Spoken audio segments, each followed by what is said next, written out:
Welcome to the Deep Dive. Today we're plunging into a topic that really touches everyone, every single day, whether you realize it or not. Here's a surprising fact to kick us off.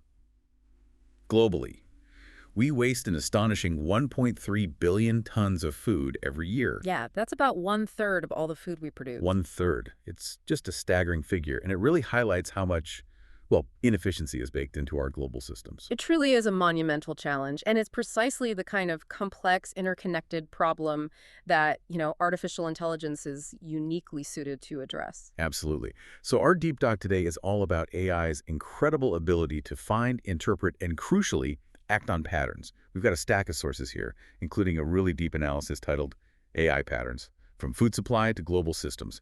These are going to guide us through how AI is fundamentally reshaping the world. We'll start with something as basic as our food supply, and then kind of zoom out to show you how these exact same principles apply to, well, understanding human behavior, economics, even the planet itself. Right.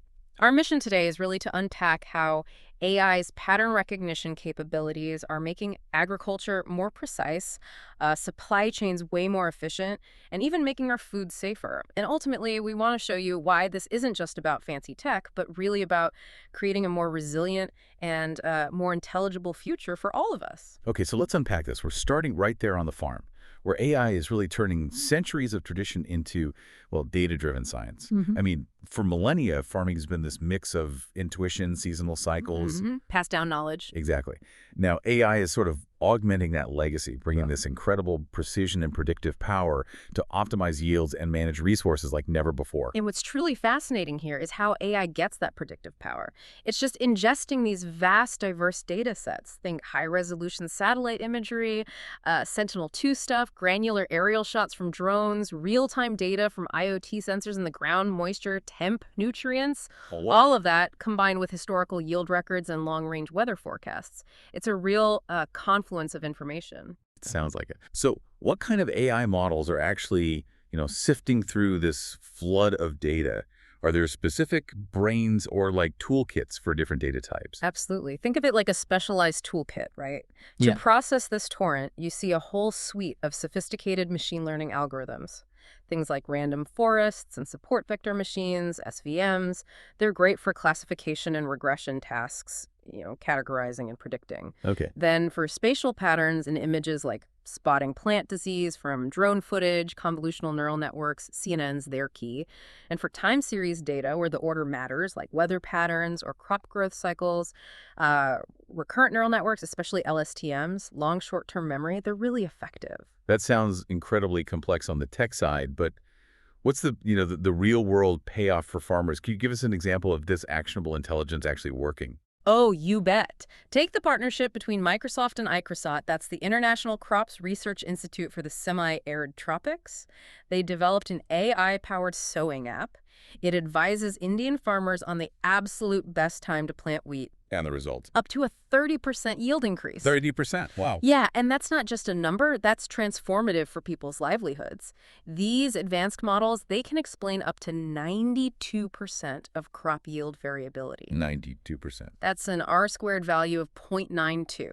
Compare that to traditional methods, which, can easily have error rates of 20–30%. It's a huge leap. Wow, a 30% yield increase that is transformative. You measure the ripple effect for farmers, their families. It really puts the actionable intelligence, doesn't it? And it's not just for massive open fields, right? We're seeing this in controlled environments too, like urban farms, vertical farming. Precisely, yeah. In urban and vertical farming, AI meticulously optimizes light, temperature, humidity, nutrients, everything. It basically creates this perfect microenvironment where crops can thrive even when space is super limited. It makes local food production really viable for cities. Okay, as we dig into this, there's this really fascinating concept emerging, the digital twin. You mentioned converging data streams. This isn't just a dashboard, right? It's like a dynamic virtual copy of the actual farm. Exactly. It's predictive. It forecasts things like crop yields, and it's prescriptive, recommending interventions like, say, applying fertilizer in a specific spot. But what's really kind of mind-blowing is how this could change the whole economics of farming. Are we saying the value of a farm might soon be less about the soil and more about its data history? That's a profound shift. And yeah, that's exactly the idea. In the, let's say, near future, agricultural land could be valued not just by its soil quality or water rights, but by its data readiness. farms with years of comprehensive, granular historical data. They'll be incredibly valuable for training AI, giving those owners a significant edge. That's a concept that really makes you stop and think. Ah, Okay, so beyond forecasting, AI is also driving this shift in precision resource management. We're moving away from just treating the whole field the same. right. Uniform treatment is out, targeted interventions are in. So AI systems use IoT sensors, drones, creating these living maps of the soil, measuring NPK, moisture, temp, zone by zone. Exactly. So instead of treating an entire field the same, farmers can look at these, cloud-based platforms, see heat maps, trend graphs. They can pinpoint specific zones that need help. I read about the AI for Soil Health project, turning smartphones into pocket soil labs. That's incredible accessibility. It really is. And how much impact does this have on, say, water and fertilizer use? Oh, the impact there is substantial. Smart irrigation systems, guided by AI using real-time data, they can cut water consumption by maybe 20–35%. 20 to 35%. Yes. And similarly, tailoring nutrient application, putting fertilizer only where it's needed, that can reduce inputs by 15–30%, often while keeping yields the same or even improving them. That's not just good for the farmer's wallet. It's huge for the environment, right?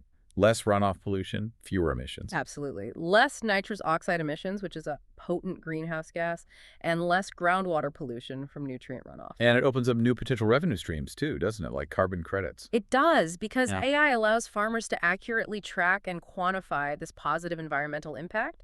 So yeah, they can participate in carbon credit markets or maybe sell sustainability credits to corporations looking to offset their footprint. It directly aligns financial incentives with ecological goals. It sort of transforms farmers into managers of vital environmental services. So we've talked crops, soil. But AI's pattern recognition isn't just for plants, it's also revolutionizing livestock farming. How does that work? Yeah, it extends that same analytical lens to animal agriculture. It gives farmers powerful tools for monitoring the health, the behavior, the productivity of individual animals. Think wearable sensors like Fitbits for cows, maybe, Okay. and computer vision systems. They continuously collect data, vital signs, movement, how much they eat, even who they hang out with. AI establishes what's normal for each animal and then detects these subtle deviations, sometimes days before a human would notice anything's wrong. Days before. That's a huge lead time for treatment or intervention. Any specific examples of this in action? A great one is the Smart Dairy Farming project over in the Netherlands. They use AI to predict mastitis, a common udder infection, days before it fully develops. The results: about a 10% improvement in milk yields and a 20% drop in vet costs. That's significant. Definitely. And AI also analyzes feed intake to figure out the most efficient and nutritious feed combinations. That cuts down waste and even reduces greenhouse gas emissions from the livestock themselves. Okay, so from the field to the barn, AI is making food production incredibly smart. But, as we mentioned right at the start, that staggering 1.3 billion tons of food, a lot of that is lost or wasted after it leaves the farm. That's an environmental tragedy, an economic one too.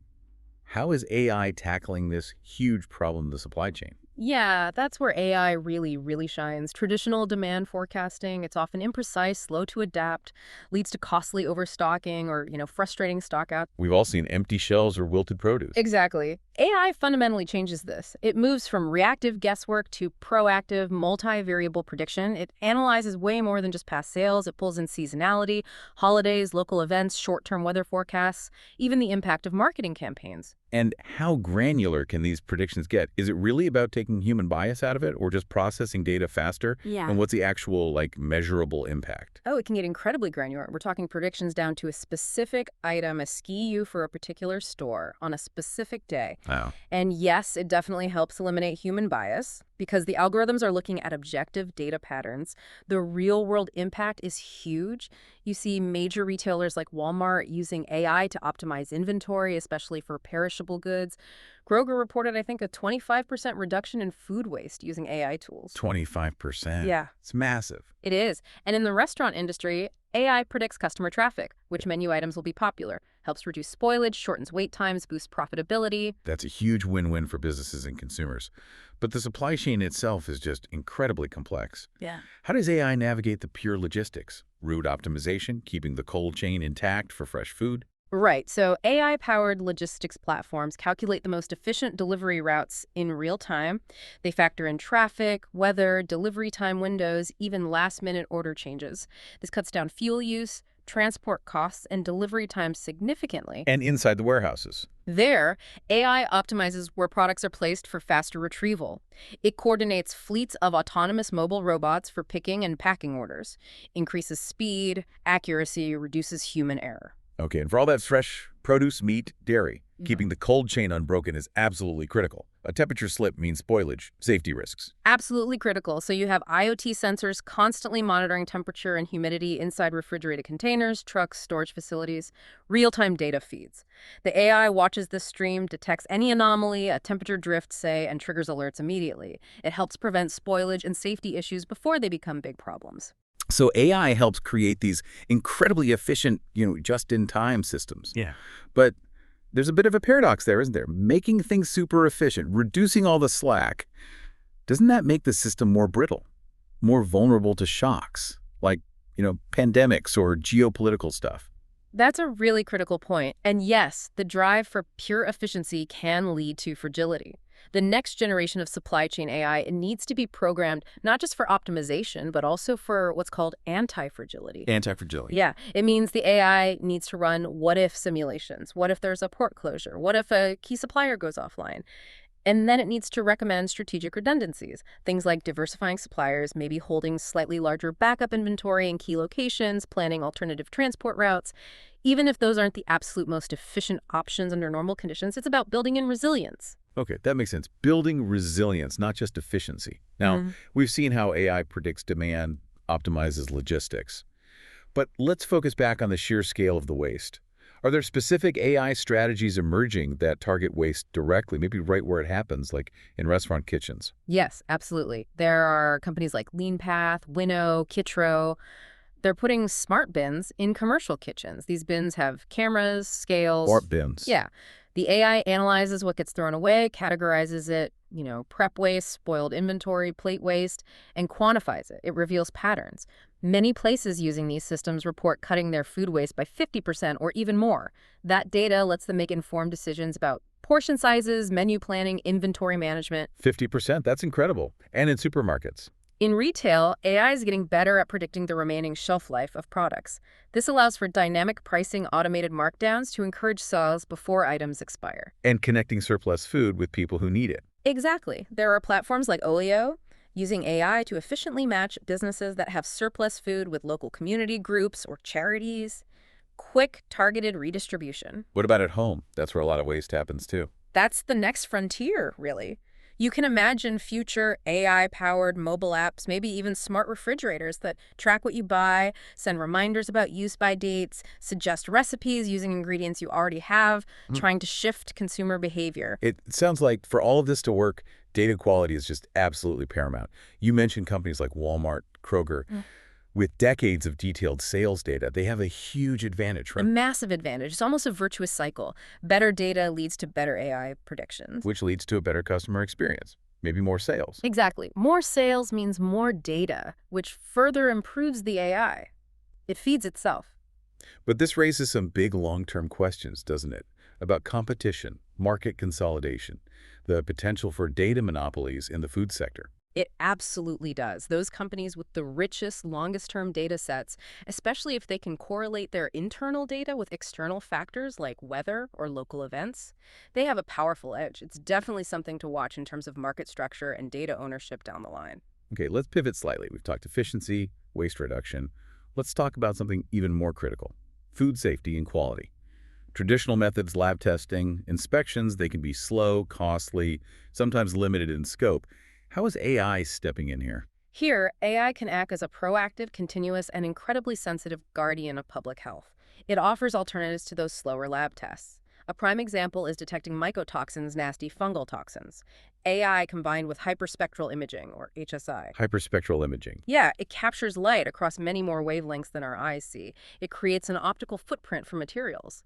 AI models learn the unique spectral signatures of specific mycotoxins, like aflatoxin B1. They can achieve 90–95% accuracy detecting these toxins in real time, right on the production line, non-invasively. So it's literally seeing invisible contamination in real time. That's amazing. What about other things? Physical bits, bacteria. For physical contaminants, bits of glass, plastic, metal, computer vision systems on conveyor belts are often faster and more consistent than human inspectors. And even down at the microscopic level, there are AI algorithms like YOLO, you only look once. Yeah, great name. Isn't it? It analyzes microscope images to detect bacterial microcolonies like E. coli on lettuce in just hours.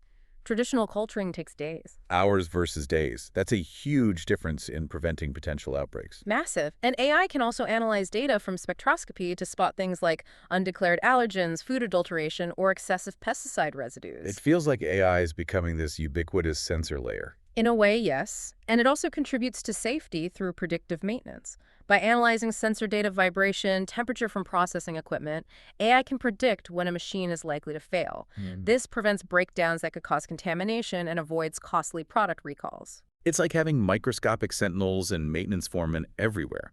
This also seems linked to predictive epidemiology, shifting from just reacting to outbreaks to actually forecasting them. How does AI do that? This is truly groundbreaking stuff.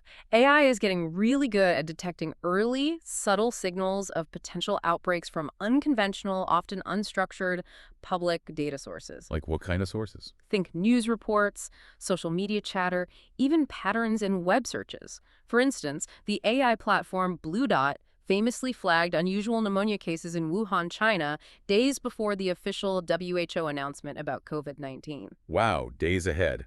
That's powerful foresight. I heard the UK's Health Security Agency, UKHSA, is doing something similar with, like, online restaurant reviews. They are. They're using large language models, LLMs, to scan online reviews, looking for mentions of gastrointestinal symptoms. Then they try to correlate those symptoms with specific foods or restaurants. It gives public health investigators these vital early warnings, potential leads to follow up on. That's clever. And when researchers combine multiple AI models and ensemble approach they've shown, it's possible to predict the specific pathogen involved with really high accuracy, sometimes over 97%. That sounds incredibly promising. But I imagine there are challenges dealing with noisy data from social media, slang, misattributions, and privacy concerns. Oh, absolutely. Those are huge challenges. It requires really careful data filtering, sophisticated natural language processing, and robust anonymization techniques. But the potential payoff is enormous. So the whole paradigm is shifting, isn't it? From Correct. occasional spot checks to continuous monitoring. Exactly. HSI scanners, predictive maintenance sensors, AI scanning public data. It creates this persistent surveillance net. How does that change things like regulation? It could fundamentally reshape it. Yeah. Instead of regulators just doing physical site inspections, they might start auditing the AI systems themselves, the algorithms, the data streams, the alert protocols. Compliance might increasingly mean having a robust, validated AI monitoring framework in place. And it enables more collaboration, too. Right. Look at the Food Industry Intelligence Network, FIN. It's got over 70 companies sharing anonymized food testing data. AI can then analyze this pooled data to spot larger-scale trends or emerging risks that no single company would see on its own. This all sounds incredibly robust, incredibly powerful. But there's always the black box problem with complex AI, isn't there? If an AI flags a, multi-million-dollar shipment of food for contamination, but it can't explain why it made that decision, that puts people in a really tough spot. How do you build trust? That's precisely the challenge, and it's a critical one. This is where explainable AI or XAI comes in. It's not just like a nice feature to have in high-stakes areas like food safety. It's becoming a legal, ethical, and commercial necessity. The AI needs to be able to provide a clear, understandable, verifiable reason for its decision. Why is that explanation so vital? Well, for human verification, first off, someone needs to be able to check the AI's reasoning. For root cause analysis, if there is contamination, you need to know why to fix the underlying problem. And even for legal defense, if something goes wrong, blindly trusting an opaque AI is just too risky. Okay, so maybe we should backtrack slightly. How does AI actually learn these patterns in the first place? What's the basic idea? And why do some models end up being these black boxes? So at its core, learning for most AI is this iterative cycle of prediction and correction. You start with massive amounts of training data. This data has input features things like soil nutrients, rainfall, temperature for a farm, and the known correct output, like the actual crop yield achieved. Got it. Inputs and the right answer. Exactly. The AI model makes a prediction based on the inputs. Then it compares its prediction to the correct answer and calculates the error, how wrong it was. Then, through a process usually called backpropagation, it adjusts its internal weights or parameters, millions of tiny knobs, essentially to reduce that error next time. And it does this over and over. Millions, sometimes billions of times across the entire data set. Gradually, it learns these incredibly intricate, often non-obvious patterns linking the inputs to the outputs. Afterwards, you test it on brand new data it's never seen before to make sure it can actually generalize its knowledge and hasn't just, memorized the training set. And the black box part comes from just the sheer complexity. Pretty much. Especially with deep learning models, you can have millions or billions of these interconnected weights. The way they interact to produce a final prediction can be so complex and nonlinear that it's extremely difficult, if not impossible, for a human to trace the exact reasoning path. It sounds like different kinds of data. You mentioned images, sequences like weather, language. They probably need different AI architectures, different brains to really see the patterns effectively. Absolutely. It's definitely not one size fits all. Think of it, again, like that specialized toolkit. For visual data, where spatial patterns are crucial, recognizing shapes, textures, locations, we lean heavily on convolutional neural networks, CNNs. They're brilliant at processing grids of pixels, like in satellite images or photos from a production line. Okay, CNNs for images. What about data where the order matters, like time series? Right. For sequential data, weather patterns over a season, stock prices over time, even the words in a sentence. Recurrent neural networks, RNNs, and especially their more advanced cousins like LSTMs, are the go-to. They have a kind of memory that lets them consider previous data points when processing the current one. And for understanding language itself, like those restaurant reviews. That's where transformer models and the large language models, or LLMs, that are built on them have really revolutionized things recently. They use a mechanism called attention, which allows them to weigh the importance of different words in a sentence, understanding context much better. That's key for tasks like sentiment analysis or finding specific information in text. And sometimes you combine models. Often, yes. Ensemble models, like Random Forest or XGBoost, work by combining the predictions of many individual models, often simpler ones. This tends to make the final prediction more robust and accurate. You see them used a lot in tasks like yield forecasting, where many different factors are at play. Okay, that makes sense. So that brings us back to cracking open that black box. You said XAI, explainable AI, is critical. It's not just one single technique, right? It's more like a toolbox itself. Exactly. XAI isn't one magic bullet, it's a whole collection of techniques, each offering a different kind of insight into the model's behavior. Can you give some examples? Sure. One important type gives you global explanations. Techniques like SHP, that stands for Shapley Additive Explanations, try to calculate the overall contribution of each input feature to the model's predictions, on average. So for our farming example, SHAP might tell you that across thousands of predictions, rainfall generally had a strong positive impact on yield, while high temperatures above a certain threshold had a strong negative impact. It gives you the big picture. Okay, that's the overall view. But what if I want to know why one specific prediction was made? Like why this field is predicted to have low yield? Right. For that, you need local explanations. A popular technique here is LIME, Local Interpretable Model Agnostic Explanations. LIME basically works by probing the model with slight variations of a specific input instance and seeing how the prediction changes. It then builds a simpler, interpretable model that approximates the complex model's behavior just around that one specific point. So LIME could tell you that for that specific field's low-yield prediction, the key contributing factors were, say, low measured nitrogen in the soil sample, a recorded dry spell during a critical growth phase, and maybe the particular crop variety planted there. That's really useful for diagnostics. I also find the idea of counterfactual explanations really interesting. They answer the what-if questions, right? Exactly. Counterfactuals tell you the smallest change you'd need to make to the input features to get a different outcome. For instance, if the rainfall in week 5 had been 10% higher, the predicted yield would have increased by 5%, or to get a high-yield prediction instead of medium, the soil moisture would need to be above X level. It helps understand the decision boundaries. And for image models, can you actually see what the AI is looking at? Yes. Techniques like saliency maps or GradCam create heat maps that overlay the original image. These heat maps highlight the pixels or regions that the model paid the most attention to when making its decision. So, if a CNM is detecting plant disease, the heat map might clearly show it focusing on a specific discolored lesion on a leaf. It provides visual evidence for the prediction. Are these XAI tools actually being used now, or is it mostly theoretical? Oh, they're definitely being used, and increasingly so. We see them in smart farming platforms explaining fertilizer recommendations. In healthcare, XAI helps explain diagnostic predictions from medical images to doctors, building crucial trust. In finance, it's used to ensure lending models aren't making biased decisions and to comply with regulations requiring explanations. Okay, now here's where it gets really interesting, I think. XAI isn't just about understanding what the AI is already doing. You're saying it can actually become a catalyst for new scientific discovery. Precisely. By revealing how an AI model arrives at its predictions, especially if it's highly accurate, XAI can surface novel correlations or patterns in the data that humans might have missed or dismissed. Like finding unexpected indicators. Exactly. Imagine a complex climate model where an XAI technique reveals the AI is heavily weighting a subtle pattern in, say, sea surface temperatures in a specific region, a pattern scientists hadn't previously considered a major driver of hurricane intensity. That explanation isn't just confirming the AI works. It becomes a new, testable scientific hypothesis. Scientists can then design experiments or further analysis to investigate why that pattern is so predictive.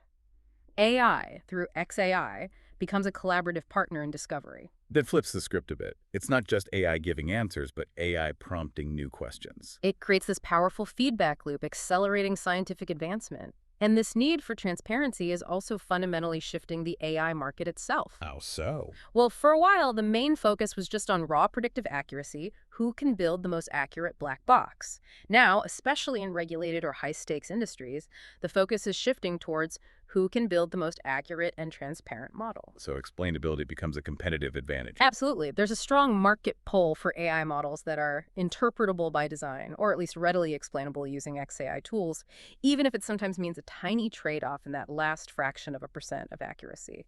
Trust and accountability are becoming paramount. This really feels like the core insight, the connecting thread of our whole deep dive today. This pattern recognition toolkit, the AI models, the XAI techniques. It isn't just for food or agriculture. It's like a universal lens we can apply almost anywhere. That's exactly right. The underlying mechanisms, finding correlations, making predictions, providing explanations, are fundamentally agnostic to the subject matter. So let's explore that transferability. How does this apply to, say, human patterns, understanding people? Well, think about it. The same AI techniques used to model the life cycle of a crop or predict its yield can be adapted to model human behavior. Predicting demand for avocados is just one specific instance of the broader challenge of predicting consumer behavior. Which powers things like Everything from Netflix recommendations and targeted advertising to financial fraud detection and cybersecurity threat analysis, even sentiment analysis of online reviews, whether it's for a restaurant or a political candidate, uses similar natural language processing foundations we discussed. So that idea of precision agriculture, targeting resources to specific zones in a field that has a direct parallel in something like personalized education. It really does. AI models can analyze student performance data, engagement patterns, learning styles. I read about AI identifying at-risk students earlier, potentially allowing for intervention. Exactly. The AI identifies patterns indicating a student might be struggling or could benefit from specific resources. It helps tailor learning paths and materials to individual needs. But XAI would be absolutely crucial there, wouldn't it? For teachers, students, parents to trust those recommendations. Indispensable. You need to understand why the AI is suggesting a particular approach or resource. Transparency is key for acceptance and effective use in education. And in biology and health. The parallels are striking. That hyperspectral imaging used for mycotoxins. Analogous AI techniques analyze medical images, X-rays, MRIs looking for subtle patterns indicative of tumors or other conditions, and predictive epidemiology for foodborne illness. The same core principles apply to modeling and predicting the spread of global pandemics based on travel data, public health reports, even news sentiment. Again, in these incredibly high-stakes personal domains, XAI is non-negotiable for explaining diagnoses or risk factors to doctors and patients. It really drives home the need for humans to stay in the loop, to understand the why. Okay, what about broader societal patterns? Economics, finance. Well, that multivariable demand forecasting we talked about in the food supply chain, that's essentially a microcosm of what AI is now doing for macroeconomic forecasting. AI models ingest vast streams of real-time market data, global trade flows, transaction data, even sentiment extracted from news articles and social media to generate more timely and hopefully more accurate economic predictions. And XAI is vital there too, I assume, for banks, regulators. Absolutely critical. Financial institutions need to understand why a model is predicting a market shift, and regulators need to validate that these complex models aren't introducing systemic risks or making biased decisions, for example, in loan applications. Transparency is essential for stability and fairness. And political discourse. You mentioned analyzing restaurant reviews versus analyzing voter sentiment or spotting disinformation. The underlying tech NLP, sentiment analysis, pattern detection in text is very similar.